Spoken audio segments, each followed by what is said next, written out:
Start करते हैं आज का वीडियो। आज हम डिस्कस करेंगे दो कंपनीज का रिजल्ट। फर्स्ट कंपनी है एशियन पेंट्स।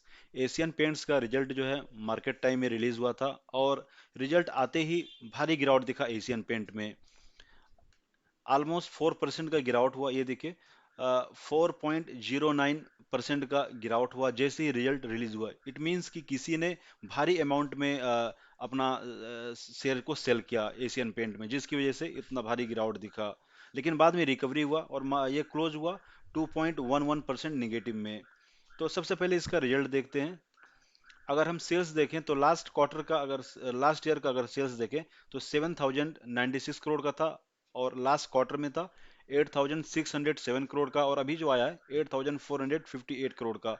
तो ईयर टू ईयर इसका सेल्स ग्रो किया, जंप किया है 19.2% से। लेकिन अगर क्वार्टर टू क्वार्टर देखें तो निगेटिव में गया है, 1.7% से निगेटिव में डिक्लाइन हुआ है इसका सेल्स। अगर एक्सपेंस देखें तो लास्ट ईयर था 6,192 करोड़ का और लास्ट क्वार्टर में था 7,051 करोड़ का, और अभी जो आया है 7,230 करोड़ का। तो ईयर टू ईयर जंप किया है 16.8% से इसका एक्सपेंस। और अगर क्वार्टर टू क्वार्टर देखें तो 2.5% से जंप किया है एक्सपेंस। अगर ओपीएम देखें तो लास्ट ईयर का ओपीएम था 13% और लास्ट क्वार्टर था 18%, और अभी जो आया है वो 15% का आया है। तो ईयर टू ईयर जो है इसका ओपीएम जंप किया, बढ़ा है। लेकिन क्वार्टर टू क्वार्टर गिरावट हुआ है, क्योंकि पहले लास्ट क्वार्टर में था 18% का और अभी 15% का हो गया है। लेकिन ईयर टू ईयर जंप किया है।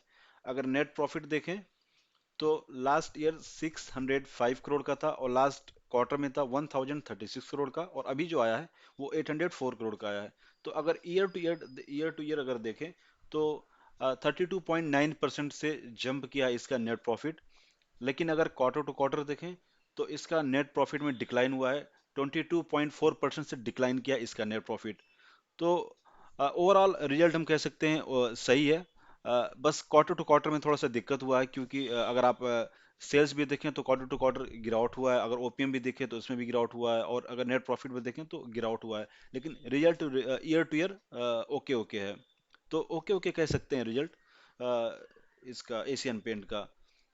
अगर एशियन पेंट का अगर ग्रोथ अगर देखें तो काफी तेज से इसका नेट प्रॉफिट ग्रो कर रहा है ईयर टू ईयर। ये देखिए 881, 1021, 1000 देखिए ग्रो ही किया है ईयर टू ईयर।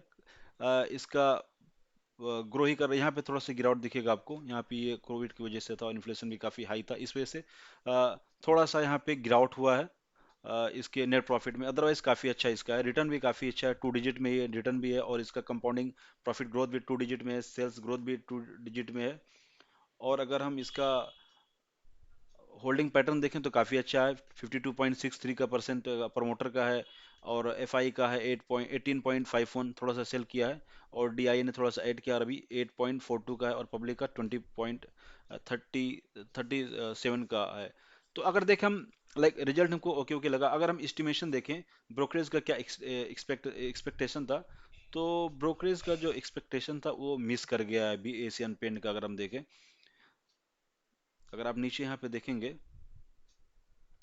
तो जो ईटी नाउ पोल ने जो एक्सपेक्ट किया था, वो किया था कि इसका नेट प्रॉफिट 1,076 करोड़ का होगा, और इसका रेवेन्यू जो होगा वो 8,785 करोड़ से होगा। तो दोनों ही मिस कर गया है, क्योंकि इसका जो नेट प्रॉफिट आया है वो 8,800 समथिंग का आया है। यहाँ पे देखते हैं फिर से, इसका जो नेट प्रॉफिट आया है वो 804 करोड़ से आया है, जो कि काफ़ी कम आया है कंपेरेटिवली। और सेल्स भी काफ़ी कम आया है, क्योंकि 8,700 समथिंग का एक्सपेक्टेशन था, और यहाँ पे तो एक्सपेक्टेशन के हिसाब से काफ़ी कम आया है। इस वजह से आज इस स्टॉक में गिरावट हुआ है, और आगे में भी और गिरावट हो सकता है। जैसे कि मैंने कल एक वीडियो डिस्कस किया था कि डेकोरेशन, जो भी डेकोरेशन रिलेटेड कंपनीज है उसके शेयर्स में उसका नेट प्रॉफिट जो, सॉरी, इसके रिजल्ट में इस बार अर्निंग में थोड़ा सा गिरावट हो सकता है, तो वही हो रहा है। आगे आने वाले कंपनीज में भी काफ़ी गिरावट दिखेगा, लाइक प्रिंस पाइप हो, या और जो भी डेकोरेशन रिलेटेड वर्क करती हैं जैसे ग्रीन पैनल हो, तो उसमें भी थोड़ा सा गिरावट दिख सकता है। तो इसका हम लेवल देखते हैं अभी। तो अभी इसका करंट मार्केट प्राइस जो चल रहा है वो 3140 का चल रहा है। तो इसका पहला सपोर्ट जो मुझे दिख रहा है मेरे हिसाब से वो 3000 से 3015 पे होगा। अगर इस प्राइस पे मिलता है तो आपके लिए बेस्ट होगा। अगर आप ये पूछें कि अभी हमको क्या करना चाहिए, लाइक इस कंपनी में अगर आपका पहले से शेयर है तो हमको सेल कर देना चाहिए, जैसे कि उतना अच्छा रिजल्ट नहीं आया, एक्सपेक्टेशन को बीट नहीं कर पाया, डिक्लाइन दिखा है, तो क्या हमको बेच देना चाहिए? नहीं, ऐसा आपको नहीं करना चाहिए। अगर मेरे पास होता तो मैं नहीं बेचता। मैं तो एक बाइंग अपॉर्चुनिटी इसमें देखता कि मुझे एक आगे बाई करने का काफी काफी अच्छा अपॉर्चुनिटी मिल रहा है, क्योंकि एशियन पेंट काफी फंडामेंटली स्ट्रांग कंपनी है, नो डाउट ये आगे ग्रो ही करेगी। और यहाँ पे अगर आपको मिले, अगर आपको अच्छी कंपनी लगे तो आप यहाँ पे बाई कर सकते हैं। मेरे पास पहले से इसमें स्टॉक है, और इस प्राइस पे अगर मिलता है 3000 to 3015 पे, तो मैं ऐड करने का ट्राई करूंगा। तो नेक्स्ट कंपनी डिस्कस करते हैं, जुबिलियंट इनग्रेवा। तो जुबिलियंट इनग्रेवा का भी रिजल्ट रिलीज हुआ है। इसका लास्ट क्वार्टर का लास्ट ईयर का अगर हम देखें तो सेल्स आया हुआ था इसका 1223 का, और लास्ट क्वार्टर में था 1111 1166 करोड़ का, और अभी जो हुआ है 1304 करोड़ का। तो ईयर टू ईयर इसका सेल्स ग्रो किया है 6.8% से, और क्वार्टर टू क्वार्टर भी 11.8% से ग्रो किया है। अगर एक्सपेंस देखें तो 1027 करोड़ लास्ट ईयर था, और लास्ट क्वार्टर में था 1025 करोड़, और अभी जो हुआ है 1151 करोड़। तो एक्सपेंस बढ़ा है। ईयर टू ईयर अगर देखें तो 12% से जंप किया है, और क्वार्टर टू क्वार्टर देखें अगर तो 12.3% से जंप किया है।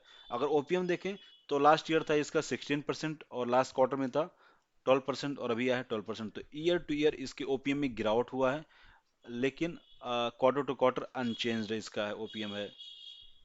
नेट प्रॉफिट अगर देखें तो लास्ट ईयर था 111, और लास्ट क्वार्टर में था 79, और अभी जो है 84 का आया है। तो अगर ईयर टू ईयर देखें अगर हम, तो नेट प्रॉफिट में काफ़ी ज़्यादा डिक्लाइन हुआ है, 24.3% का गिरावट हुआ है नेट प्रॉफिट में इसके। लेकिन अगर हम क्वार्टर टू क्वार्टर देखें तो 6.3% से जंप किया है।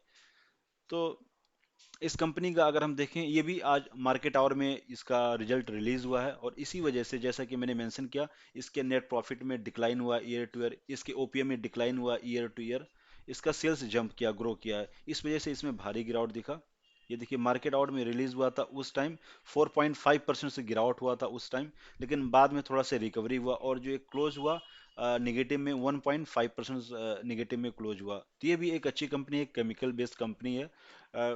इसका फंडामेंटली स्ट्रांग कंपनी कह सकते हैं। ये देखिए 54 करोड़ का इसका नेट प्रॉफिट था, फिर 477 का हो गया, और अभी टीटीएम में 361 का है।